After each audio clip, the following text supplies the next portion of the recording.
Times ఉంటుంది market value తీసుకుంటే. మరి 6,87,585 కోట్లు. ఇది వాస్తవం. ఒక్క ఎలక్ట్రిసిటీ డిపార్ట్మెంట్లో మేము సృష్టించిన ఆస్తులే వాళ్ళు మోపుతున్న నిందలు, వాళ్ళు మాట్లాడుతున్న పనికిమాలిన మాటలు ఏవైతున్నాయో వాటికి సమాధానం అనే మాట కూడా నేను మీకు విజ్ఞప్తి చేస్తా ఉన్నాను. ఇంకొక మాట కూడా ఇక్కడ ఎలక్ట్రిసిటీ విషయంలో మీకు చెప్పాలి. వచ్చే సంవత్సరం డిసెంబర్ నాటికి this Congress government is going to enjoy the fruits of our labour.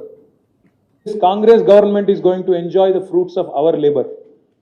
వాళ్ళు మేము చేసిన కష్టాన్ని వాళ్ళు విజయాలు వాళ్ళు అందుకోబోతా ఉన్నారు.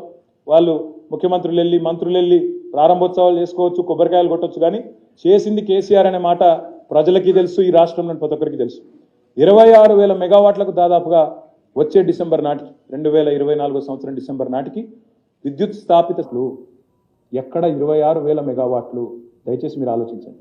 ఒక భద్రాద్రి 1,080 మెగావాట్ల సామర్థ్యం, యాదాద్రి 4,000 మెగావాట్ల సామర్థ్యం, భూపాలపల్లిలో 600 మెగావాట్ల సామర్థ్యంతో సోలార్లో వాళ్ళు మాకు 70 మెగావాట్లు అప్పజెప్పిపోయినారు 2013-14. కేవలం installed solar capacity was 70 megawatts. ఈరోజు 6,106 మెగావాట్ల స్థాయికి సాంప్రదాయేతర ఇంధన వనరులను కూడా ప్రోత్సహించిన ప్రభుత్వం తెలంగాణ ప్రభుత్వం అనే మాట నేను మీకు విజ్ఞప్తి చేస్తాం.